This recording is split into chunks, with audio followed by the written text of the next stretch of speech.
নির্বাচন যত এগিয়ে আসছে জরিপের সংখ্যা তত বাড়ছে, কিন্তু আশ্চর্যের বিষয় এই জরিপগুলো স্পষ্ট দিক নির্দেশনা না দিয়ে বরং বিভ্রান্তি ছড়াচ্ছে। কোথাও বিএনপি 70%, কোথাও 33%, কোথাও জামাত 19%, কোথাও 30%। একই দেশের ভোটার অথচ ফলাফলের এই চরম বৈপরীত্য একটাই কথা বলে, সমস্যা ফলাফলে নয়, সমস্যা জরিপের পদ্ধতিতে। 18 কোটি মানুষের দেশে 1 থেকে 5 হাজার মানুষের টেলিফোন জরিপ দিয়ে জাতীয় রায় নির্ধারণের চেষ্টা বৈজ্ঞানিকভাবে দুর্বল। এই জরিপ শহর কেন্দ্রিক, নির্দিষ্ট বয়স ও শ্রেণী নির্ভর। এগুলো ট্রেন্ড দেখাতে পারে, কিন্তু চূড়ান্ত বাস্তবতা পুরোপুরি ভিন্ন।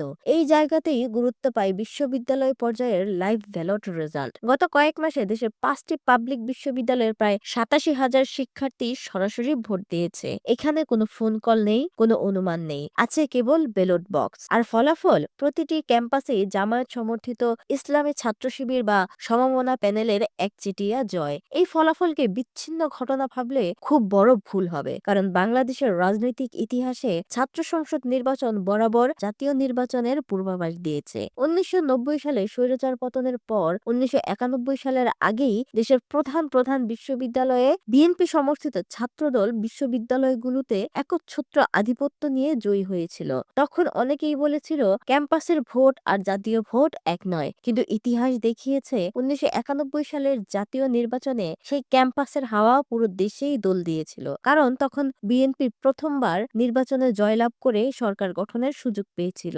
আজ 2026 সালে দাঁড়িয়ে আমরা আবারও ঠিক একই প্যাটার্ন দেখছি, পার্থক্য শুধু রাজনৈতিক পতাকার রঙে। 2024 সালের গণ অভ্যুত্থানের পর ছাত্র সংসদগুলোর আসন কোনো বাধা ছাড়াই জামায়াত সমর্থিত ছাত্র শিবিরের ঝুলিতে পড়েছে। এটি কাকতালীয় নয়, এটি সামাজিক মুডের প্রতিফলন। এই পরিবর্তন আরো গুরুত্বপূর্ণ হয়ে ওঠে ভোটার ডেমোগ্রাফির কারণে। আসন্ন নির্বাচনে মোট ভোটারের প্রায় 25%ই 18 থেকে 29 বছর বয়সের তরুণ, সংখ্যায় প্রায় 3 কোটি। এর সঙ্গে যুক্ত হবে আরো প্রায় 1 কোটি ভোটার যারা গত 15 বছরে ভোট দেওয়ার সুযোগ পায়নি। অর্থাৎ 4 কোটি ভোটার এবার সরাসরি গেম চেঞ্জার। এই 4 কোটি ভোটারের ভোট যে কোনো চমক দেখাতে পারে। এই তরুণদের রাজনীতিক পছন্দ খুব পরিষ্কার 3টি বার্তা দেয়। প্রথমত, তারা দখলদারিত্ব ও কর্তৃত্ববাদী রাজনীতিকে প্রত্যাখ্যান করেছে, সে অতীতের হোক বা বর্তমানের। দ্বিতীয়ত, তারা মাঠ পর্যায়ে শৃঙ্খলা ও সংগঠনের কার্যকর উপস্থিতিকে গুরুত্ব দিচ্ছে। তৃতীয়ত, তারা দুর্নীতিমুক্ত, নৈতিক ও কল্যাণমুখী রাজনীতির বাস্তব উদাহরণ খুঁজছে। কোনো ফাঁকা আওয়াজে তাদের মন ভুলানো সম্ভব নয়। এবার আসি কঠিন অঙ্কে।